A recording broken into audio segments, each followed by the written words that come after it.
ஓம் முருகா, வெற்றிவேல் முருகா. என் அன்பு பிள்ளையே, உன்னிடத்தில் மிக முக்கியமான விஷயத்தை கூறவே நான் வந்துள்ளேன். உன்னுடைய வாழ்க்கையை பங்கு போட்டு கொள்ள வேண்டும் என்று ஒருவர் நினைக்கின்றார். எதற்காக அப்படி நினைக்கின்றார்? அவ்வாறு யார் நினைக்கின்றார் என்பதை பற்றி முழுமையாக கூறுகின்றேன். இதை புறக்கணிக்காமல் கேட்டுவிடு தங்கமே. நீயும் உன்னுடைய துணையும் ஒருவர் மீது ஒருவர் அளவுக்கற்ற அன்போடு பாசத்தோடு உண்மையோடு இருக்கின்றீர்கள்.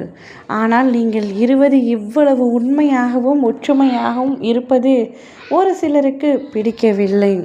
உன்னுடைய துணையின் மீது ஒருவர் எப்பொழுதும் கண் வைத்து கொண்டே இருக்கின்றார்.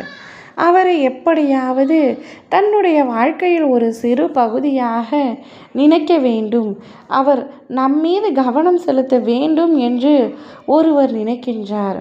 அச்சமயத்தில் அவருக்கு, உன் துணைக்கு அவர் மீது முழு ஈடுபாடு வர வேண்டும், அதற்கு ஏதாவது நாம் செய்ய வேண்டும் என்றும் யோசித்து கொண்டிருக்கின்றார். உன் வாழ்க்கையை பங்கு போட்டு கொள்ள நினைக்கின்றார். உன்னுடைய துணையின் ஒன்றாக வேலை புரியும் ஒருவர்தான் இவ்வாறு நினைத்து கொண்டிருக்கின்றார். ஒருவேளை என்னுடைய துணைக்கு அவர் மீது விருப்பம் வந்துவிடுமோ என்ற கவலை உனக்கு வேண்டாம். உன்னுடைய துணை உனக்கானவர், உனக்கு உண்மையானவர். அவருடைய மனதில் உன்னை தவிர வேறு யாருக்கும் இடமில்லை என்பதில் அவர் தெளிவாக இருக்கின்றார். இப்பொழுது இருக்கும் சமூகத்தில் திருமணமானவர்களின் மீது அதிக அளவிற்கு நேசம் வருவது இயல்பாகிவிடுகின்றது. அதில் ஒரு சிலர் தங்களுடைய வாழ்க்கையை இழந்து வேறு ஒரு அன்பிற்கு அடிமையாகி விடுகின்றார்கள். ஆனால் அதுபோல உன்னுடைய துணை நிச்சயமாக செய்ய மாட்டார். ஏனென்றால் அவர் உன் மீது அளவு கடந்த அன்பை வைத்திருக்கின்றார். உன் மீது கொண்டுள்ள நேசம் இணை புரியாதது. அதனால் உன்னை தவிர இந்த ஜென்மத்தில் வேறு யாரையும் அவர் மனதார நினைத்து கூட பார்க்க மாட்டார். அதை பலமுறை அவரே உன்னிடத்தில் கூறியிருக்கின்றார். அது வெறும் வார்த்தைகள் மட்டும் அல்ல தங்கமே, அவர் மனதார கூறிய வார்த்தைகள்.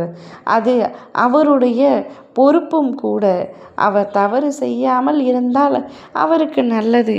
நிச்சயம் அவர் தவறு செய்யவும் மாட்டார். இது அவர் மீது நான் கொண்டுள்ள நம்பிக்கை. நீயும் அதே நம்பிக்கையுடன் இரு.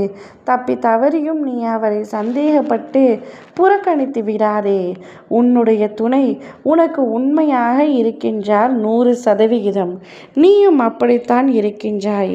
நீங்கள் இருவரும் இவ்வுலகத்தில் நன்றாக ஒற்றுமையாக வாழக்கூடிய தம்பதிகள். எத்தனை பேர் பங்கு போட நினைத்தாலும் உங்கள் இருவரையும் பிரிக்க முடியாது. இதை மட்டும் நன்றாக உன் மனதில் பதித்து வைத்துக்கொள். ஓம் முருகா, வெற்றிவேல் முருகா.